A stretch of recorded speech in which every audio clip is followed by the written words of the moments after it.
as faculdades estão todas aparelhadas. Não é só a faculdade, não. Aparelhamento. Todas as estatais, todo canto, quer dizer, a esquerda passou 30 anos e o Partido dos Trabalhadores passou 14 anos e aparelhou muita coisa. Mas eu não entendo o motivo disso. Por que a esquerda venceu? Porque, essa pergunta é bacana essa pergunta, Sabe? vê só, a esquerda venceu porque a esquerda aparelha a faculdade e as linhas, né, a mídia e o jornalismo e tudo isso, né? Esse livro Os é bastante, artistas. os artistas, né? Esse livro é bastante interessante, né? Vai ter gente aqui que vai me esculhambar porque eu leio Olavo de Carvalho, mas... mas Seu olavista. seu olavista e tal. Ele vai falar sobre a nova era e a revolução cultural. Mostra o pessoal aqui, né? Nessa câmera aqui de baixo. Aqui de baixo, pode ir. Pronto. Aí. Tá aparecendo? Apareceu. Pronto. Então, ele vai falar sobre dois caras, né? Vai falar sobre o eu sei nem como é que fala isso, Fritjof Capra e Antônio Gramsci, né? Antônio Gramsci, ele é um cara italiano, que passou um bom tempo preso, mas ele escreveu muita coisa que foi o seguinte, foi adaptar esse método comunista, né, na época da União Soviética, só que de uma forma bem mais sutil e mais fácil, porque antigamente, né, matava, levava pancada, matava, levava o poder e tal, e depois você era, de certa forma, manipulado, né? O cara dizia, ora, eu matar minha família toda. Agora, eu sou de esquerda, eu sou de esquerda. Não se preocupe, né? Então, assim, era mais fácil. Então, o Gramsci, ele adaptou isso de uma forma que isso ficasse simples e que fosse reverberado, de uma forma que as pessoas se imbecilizaram, né? E que vocês têm que entender o que ele fala aqui, a explicação que ele dá. Eu posso procurar até uma parte, né? Claro, fica à vontade.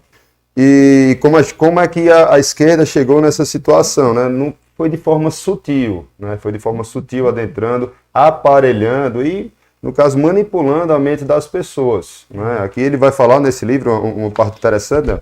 Para a Revolução Gramsciana, vale menos um orador, um agitador notório, do que um jornalista discreto que, sem tomar uma posição explícita, vá delicadamente mudando o teor do noticiário, ou um cineasta cujos filmes, sem qualquer mensagem política ostensiva, afeiçoe o público a um novo imaginário, gerador de um novo senso comum, né?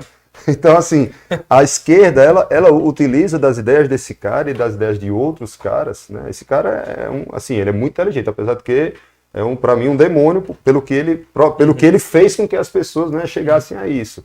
Mas, assim, foi sutilmente chegando até o ponto que a gente tem. Porque eu entrei na política e vi, realmente tudo está aparelhado. Tudo. É até difícil até dizer, é até complicado, e até tenho medo de dizer muitas vezes, porque em certas situações, até o judiciário está aparelhado. Sim, com Quem é o órgão balizador mais do que vocês pegar uma irregularidade e demonstrar? É o judiciário, né, pai? Então, assim, começa por onde, né, pai? Eu acho que a problemática do país, os problemas que nós estamos passando, inclusive na Câmara Municipal do Crato, é um retrato do Brasil. A Câmara Municipal do Crato é um retrato do Brasil. E quem provocou tudo isso foi o Supremo Tribunal Federal. Era isso que eu ia falar. O senhor já falou, eu vou pegar o gancho. O STF é aparelhado. Acabou com o STJ é aparelhado.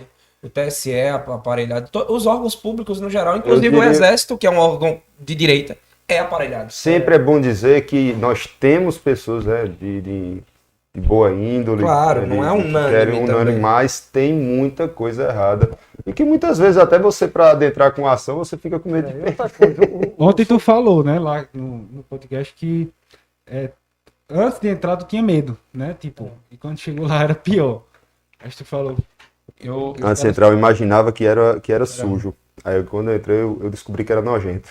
É outra coisa. Piorou, né? Tipo, potencializou. O Supremo Tribunal Federal, ele provocou uma insegurança jurídica no país todo. Exatamente. Tudo está complicado, está tudo errado. Isso, o pessoal diz. A Constituição. É o que está acontecendo aqui na Câmara do Crato. O meu caso, rasgar a Constituição. Porque assim, é óbvio, né, cara, meu processo de cassação começou com irregularidade patente, né, como a gente chama no jurídico, que um cidadão comum não pode provocar um processo de cassação. Está na Constituição Federal. E os caras dizem, não, pois procura judiciário. Eu vou expor o advogado da Câmara que disse procura judiciário.